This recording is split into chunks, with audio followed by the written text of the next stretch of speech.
Dolar Amerika Serikat yang sudah ratusan tahun menjadi acuan bagi investor, pelaku pasar, dan pemangku kepentingan perdagangan global, kini mendapatkan perlawanan dari geng ekonomi baru yang coba melawan status quo.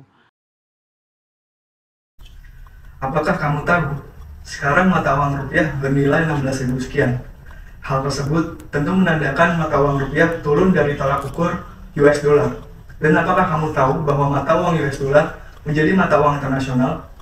Oleh karena itu, bagaimana jika perdagangan internasional mengganti transaksinya dengan mata uang lain? Itulah yang akan kita bahas mengenai dedolarisasi. Dedolarisasi merupakan fenomena unik di mana banyak negara yang beralih untuk meninggalkan US dollar atau mata uang Amerika Serikat untuk melakukan transaksi internasional. Menurut Menteri Luar Negeri Rusia, Sergei Lavrov, yang negaranya menerapkan dedolarisasi, mengatakan tren meninggalkan dolar untuk perdagangan internasional adalah tidak dapat diubah. Lavrov juga menambahkan bahwa proses jumlah negara, termasuk Rusia, untuk meninggalkan dolar saat ini sedang berjalan dengan cepat dan pasti akan dipercepat dalam waktu yang dekat. Beberapa negara yang telah melakukan dedolarisasi diantaranya adalah Brazil, China, Rusia, Iran, India, Turki, Mesir, dan beberapa negara ASEAN seperti Singapura, bahkan Indonesia. Sebelum membahas lebih lanjut mengenai dedolarisasi, lebih baiknya kita tahu bagaimana Amerika menjadi tolak ukur mata uang internasional. Dolar Amerika Serikat lahir dari Bank Sentral Amerika atau dikenal The Fed, Federal Reserve, di mana pada masa itu masing-masing bank yang ada menerbitkan uang kertas sehingga menjadi alasan terbentuknya The Fed. Setelah The Fed terbentuk, segala pengelolaan uang dikontrol oleh mereka, seperti percetakan, sehingga keuangan negara lebih stabil. Pada zaman itu, Amerika Serikat menjadi negara dengan ekonomi terkuat di dunia. Tidak lama, Perang Dunia I pun pecah pada tahun 1914, terjadi akibat pertentangan negara-negara Eropa dan persekutuan negara adidaya. For your information, pada waktu itu negara maju seperti Inggris dan negara-negara Eropa lainnya masih menggunakan emas sebagai alat penstabilan keuangan. Akibat perang tersebut, standar keuangan emas mulai ditinggalkan menuju uang kertas. Karena sifatnya yang lebih mudah digunakan, fleksibel menjadikan uang kertas menjadi pengganti emas. Adapun akibat perang, mata uang negara terdampak mengalami penurunan. Di sisi lain, Amerika Serikat yang menjadi negara dengan tingkat ekonomi yang paling tinggi menggunakan peluang tersebut untuk meminjamkan uang kepada negara yang terlibat perang, yang nantinya akan menjadikan US dollar atau mata uang Amerika Serikat menjadi mata uang internasional. Amerika juga banyak membeli emas yang ada di dunia, sehingga cadangan emas yang di dunia banyak dimiliki Amerika Serikat, sehingga negara yang ingin kembali ke alat stabil emas tidak bisa. Akhirnya terjadi perjanjian Bretton Woods pada tahun 1944, yaitu perjanjian membahas pengelolaan devisa yang adil untuk seluruh dunia, dan pada negara sekutu yang terdiri dari 44 negara harus membangun bank sentral agar bisa mempertahankan nilai mata uangnya. Hal tersebut yang terus menjadikan negara Amerika menjadi pemimpin ekonomi sejak saat itu, karena dengan US dollar sebagai mata uang internasional memberikan banyak keuntungan seperti yang pertama, biaya pinjaman yang rendah. Permintaan yang tinggi terhadap dolar Amerika Serikat membuat Amerika Serikat dapat meminjam dengan suku bunga yang lebih rendah di pasar keuangan internasional. Ini memungkinkan Amerika Serikat untuk mendanai defisit anggarannya dengan biaya yang lebih rendah daripada negara-negara lain. Lalu yang kedua, kekuatan ekonomi yang lebih besar. Status dolar Amerika Serikat sebagai mata uang cadangan dunia meningkatkan kekuatan ekonomi Amerika Serikat secara keseluruhan. Ini memberikan stabilitas keuangan dan kepercayaan pada ekonomi Amerika Serikat, serta meninggalkan daya tarik bagi investor asing untuk berinvestasi di Amerika Serikat. Lalu yang ketiga, pertumbuhan ekonomi yang lebih cepat. Dolar Amerika Serikat yang kuat dan status Amerika Serikat sebagai pusat keuangan dunia membantu memfasilitasi perdagangan internasional dan investasi asing secara langsung. Hal ini dapat mendorong pertumbuhan ekonomi Amerika Serikat dengan meningkatkan ekspor, menghasilkan lapangan pekerjaan, dan meningkatkan pendapatan nasional. Lalu yang keempat, kemampuan untuk menerapkan kebijakan moneter yang fleksibel.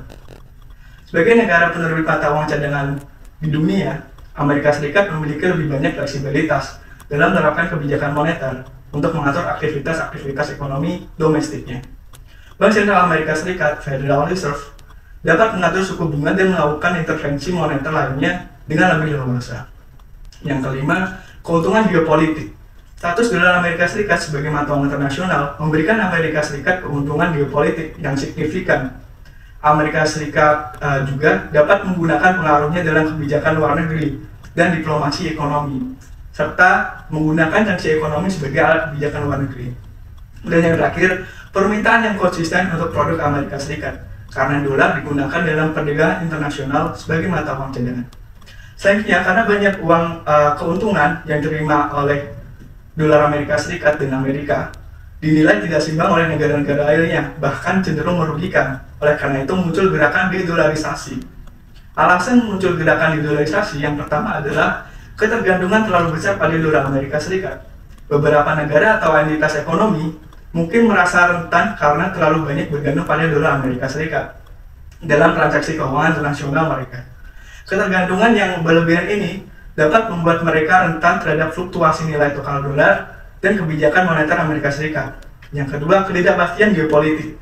Ketidakpastian dalam hubungan internasional, terutama dalam hal kebijakan ekonomi dan geopolitik Amerika Serikat, dapat mendorong negara-negara lain untuk mencari alternatif yang lebih stabil dalam hal mata uang perdagangan internasional mereka.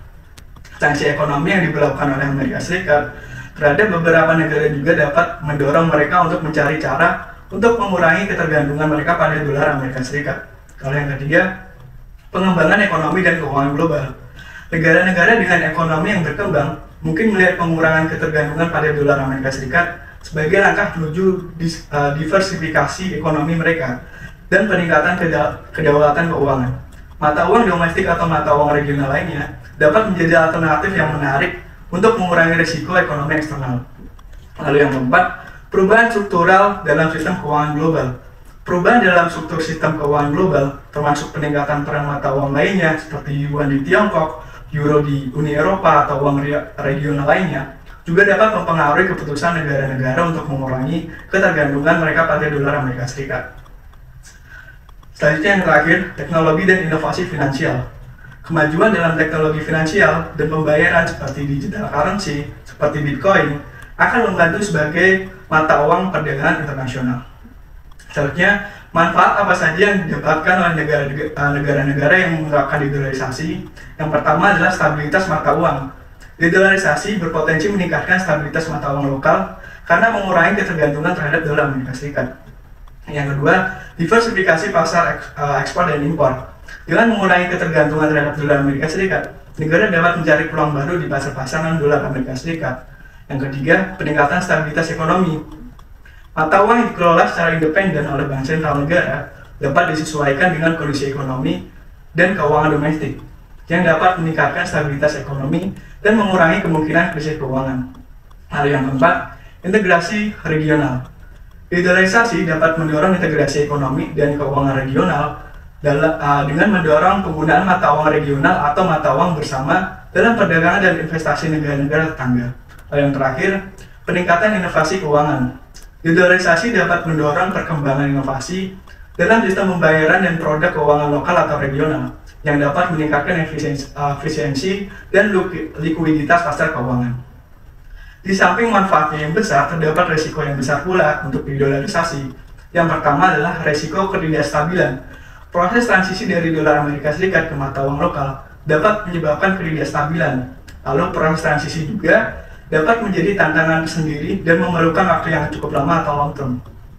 Yang selanjutnya, penerimaan global terhadap mata uang baru. Penerimaan global terhadap mata uang baru yang telah menjadi alternatif dolar Amerika Serikat dapat menjadi tantangan dan menjadikan risiko ketidakstabilan pasar. Lalu yang terakhir, meningkatkan permintaan mata uang. Permintaan mata uang akan meningkat drastis yang dapat membuat ekspor menjadi tidak kompetitif. Selanjutnya adalah beberapa skenario di masa depan. Untuk manfaatnya, seperti yang sudah saya sebutkan sebelumnya, lanjut pada skenario 2, yaitu dolar Amerika Serikat tetap menjadi mata uang dominan global dan muncul sanksi. Ketergantungan negara-negara yang terlalu bergantung pada dolar Amerika Serikat dapat merasakan transmisi krisis lebih cepat. Lalu dominasi ekonomi Amerika Serikat dapat mempengaruhi nilai dolar dan ekonomi global. Sanksi yang diberikan Amerika Serikat juga beragam pada negara yang menerapkan dedolarisasi seperti sanksi ekonomi, diplomatik, serta pemberhentian bekerja sama. Selanjutnya, munculnya mata uang multipolar sebagai alternatif dalam Amerika Serikat. Dan yang terakhir, sistem mata uang digital. munculnya mata uang digital seperti Bitcoin menjadikan variasi mengenai transaksi perdagangan internasional, akan tetapi masih diperlukan pengamanan karena mata uang berupa uang digital. Kesimpulan dari pembahasan kali ini adalah dolarisasi merupakan hal yang penting, tetapi di samping risiko keuntungan yang besar, terdapat juga kerugian yang besar pula jika terdapat kesalahan pengambilan keputusan. Oleh karena itu, negara harus memperhitungkan berbagai langkah agar tidak mengambil langkah yang salah. Saya harap video ini dapat membantu meningkatkan pemahaman tentang dedolarisasi dan mendorong diskusi yang konstruktif tentang masa depan sistem keuangan global. Dan mari kita diskusi di kolom komentar.